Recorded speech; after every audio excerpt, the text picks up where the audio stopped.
Everybody!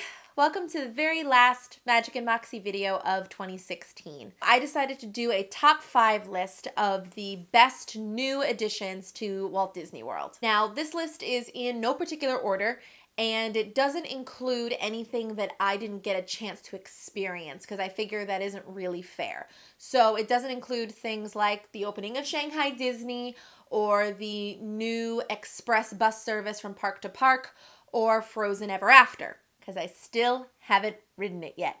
So with absolutely no ado whatsoever, let's start right in with number 5, turning Animal Kingdom into a nighttime park. In spring of 2016, it was announced that Animal Kingdom was going to be staying open longer to accommodate more guests. And up until then, Animal Kingdom has kind of been thought of as that half-day park that you go for a little bit and then you park hop to somewhere else, or you go to Disney Springs, or you do something else. You don't spend all day at Animal Kingdom. Now, on the other hand, you actually have a reason to stay the whole day. They have new nighttime shows. The Tree of Light lights up and does shows sporadically, which is new and pretty cool. So unlike Wishes or any of the other nighttime shows, you don't sit and know it's going to start at 9 o'clock.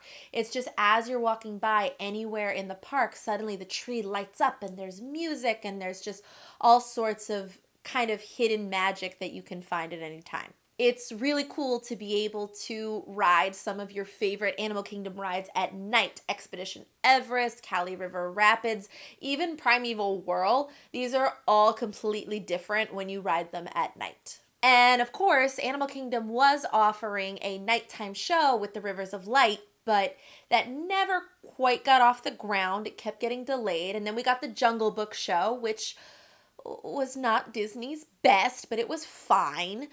And then we were supposed to get Rivers of Light, and we still haven't. So here's to hoping that I can add Rivers of Light to my 2017 list. For number 4, I chose Soarin' Around the World at Epcot.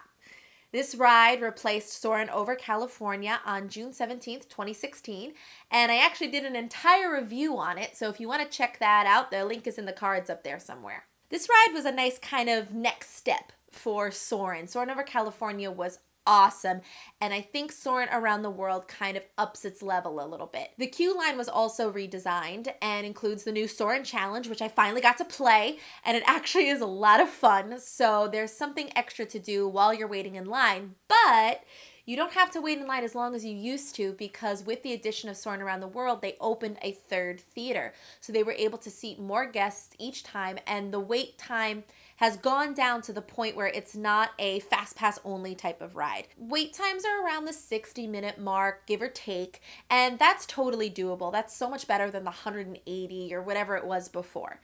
So now not only is it a new and improved ride, but it's also a much more decreased wait time, and that alone is awesome.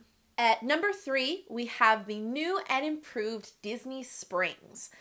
Now, this one was a tough one for me because I loved downtown Disney.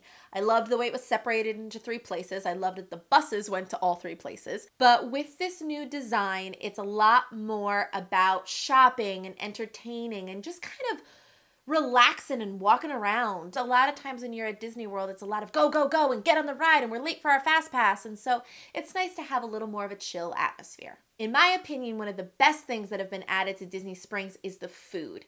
This year has seen a host of brand new restaurants and little eateries and places to go. My personal favorite is the Ganachery, which is right across from Paradiso 37, and it features tiny, I admit it, tiny pieces of chocolate that you can buy in all different types of flavors. You can pair it with a glass of Rosa Regale sparkling wine, and it just makes you feel so decadent and fancy to walk out with your little bits of chocolate and your glass of wine, and it's just a really fun little thing to do. Disney Springs has been changing for a couple years now, and it's set to continue to change. 2015 gave us the Boathouse, it gave us Morimoto Asia.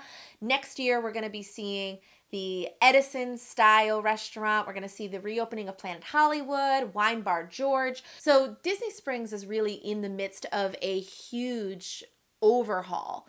And I gotta say, while I do miss the old design of Downtown Disney, I am a big fan of where it has gone and where it seems to be going. For number 2, we have the additional third track to Toy Story Midway Mania. Unlike Soarin' Around the World, this isn't a new ride. It's still the same Toy Story Midway Mania, which is good because it's a great ride. But they've added a third track with a new loading dock. So there's a different place to load. There's different things to see.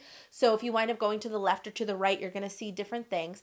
And it has dramatically reduced the wait time for Toy Story Midway Mania. This was another ride for me that was fast pass or nothing. You either got a fast pass for it or you didn't ride it. Now, I waited online for it when it said it was about 70 minutes, and we got through it in about 50. So that's totally doable.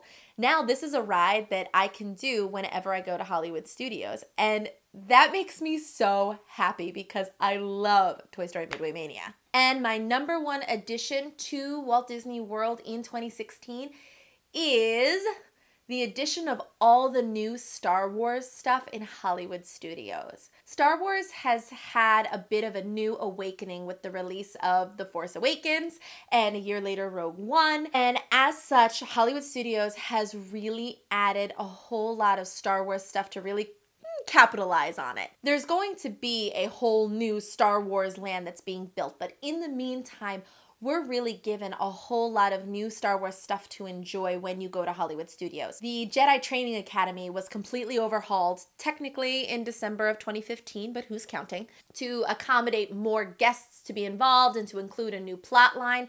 There's 2 shows at the Chinese Theater daily, one about the First Order and one just about Star Wars through the ages. There's a short 10-minute Path of the Jedi film, which takes you through the life of Luke Skywalker and is actually really, really great. And I would never have thought to do it if I was at a regular vacation, like go, go, go, go, go. We have to do stuff. We don't have time to watch a movie with clips from movies that we've already seen.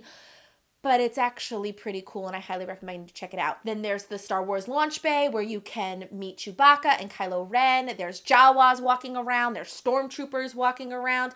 Check the Charming Day 4 video if you want to see some of our shenanigans with them. There's props and costumes from the movies. There's just so much to do there. And of course, there's the Star Wars A Galactic Spectacular nighttime light show on the Chinese Theater. And this includes fireworks and laser lights and projections and John Williams music. And it is a perfect way for a Star Wars fan to end a day at Hollywood Studios. So there you have it, my top 5 list of the best additions to Walt Disney World in 2016. Do you agree with my list? Or if there's anything you would add or take away, feel free to let me know in the comments below.